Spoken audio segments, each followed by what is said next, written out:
हरितालिका व्रत कथा।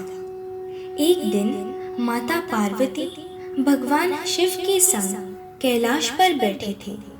तभी माता पार्वती ने भगवान शिव से पूछा, महाराज, सभी व्रतों में कौन सा व्रत उत्तम व्रत कहलाता है? कम से कम श्रम में ज्यादा फलदायी हो ऐसा कोई व्रत मुझे बताइए। उसी के साथ कौन से पुण्य के कारण आप मुझे प्राप्त हुए ये भी बताइए। तभी भगवान शिव कहते हैं, जैसे सभी नक्षत्रों में चंद्र, सभी ग्रहों में सूर्य, सभी देवों में भगवान विष्णु और सभी नदियों में गंगा श्रेष्ठ है, वैसे ही सभी व्रतों में हरितालिका व्रत सर्वश्रेष्ठ है।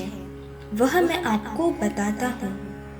गत जन्म में यही व्रत आपने हिमालय में किया था और उसी पुण्याई से आप मुझे प्राप्त हुए। यह व्रत भाद्रपद शुद्ध तृतीय के दिन किया जाता है। गत जन्म में आपने यह व्रत कैसे किया वह मैं आपको कथित करता हूँ। बाल अवस्था में आपने मुझे प्राप्त करने हेतु कठोर तप किया। आपने 64 साल सिर्फ पेड़ों के पके हुए पत्ते खाकर व्यतीत किए। बारिश, ठंड और उष्ण यह सभी ऋतु आपने सहन की। आपके यही श्रम देख आपके पिता व्यतीत हुए और आपके विवाह की चिंता उन्हें सताने लगी। तभी देवर्षि नारद वहां पधारे। आपके पिताश्री हिमालय ने उनकी पूजा की और उनके आने का कारण पूछा। तभी देवर्षि नारद ने उनसे कहा, आपके कन्या उपवर है। भगवान विष्णु उनके लिए योग्य वर है। उनका विवाह भगवान विष्णु के साथ होना उचित है। भगवान विष्णु ने ही मुझे यह मांग करने भेजा है। इस बात से आपके पिता आनंदी हुए। तत्पश्चात नारद मुनि भगवान विष्णु के समक्ष पधारे। यह बात उन्होंने भगवान विष्णु को बताई। कुछ समय बाद आपके पिताश्री ने आपको यह बात बताई, परंतु आपको यह बात रास नहीं आई। आपको क्रोधित देख आपकी सखी ने आपसे आपके क्रोध का कारण पूछा। तभी आपने उन्हें बताया, केवल महादेव ही मुझे पति के रूप में स्वीकार है और यह मेरा दृढ़ निश्चय है। फिर भी पिताश्री ने मेरा विवाह भगवान विष्णु के साथ करना उचित समझा। इसे क्या उपाय किया जाए? तत्पश्चात आपकी सखी आपको साथ लेकर वन में पहुंची। वहां नदी किनारे एक गुफा थी। उस गुफा में जाकर आपने शिवलिंग स्थापन किया, उसकी पूजा की, उपवास किया। वह दिन था भाद्रपद शुद्ध तृतीय।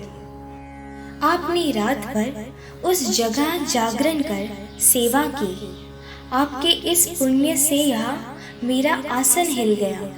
मैंने आपके समक्ष आकर आपको दर्शन दिए और आपसे इच्छित वर मांगने कहा। तभी आपने कहा, आप मुझे पति के रूप में प्राप्त हो, केवल यह मेरी इच्छा है। मैंने आपकी इच्छा मान्य कर वहां से प्रस्थान किया।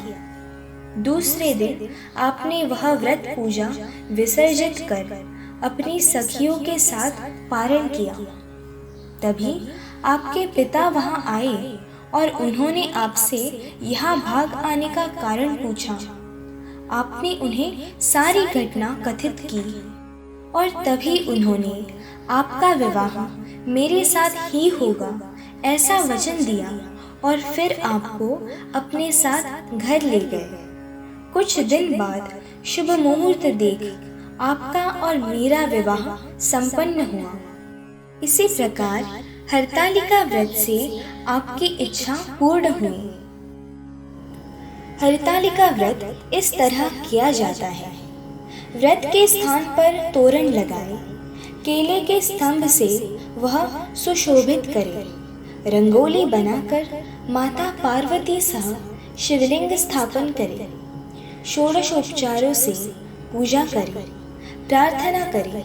तत्पश्चात यह कथा पठन करें और रात्रों जागरण करें। हरितालिका व्रत से पापों से मुक्ति मिलती है, 7 जन्मों का पातक नष्ट होता है, सौभाग्य वृद्धि होती है। इस दिन स्त्रियां आहार न करें, कथा श्रवण करें। पश्चात सुवासिनियों को यथाशक्ति वान दें। दूसरे दिन उत्तर पूजा कर व्रत का विसर्जन करें।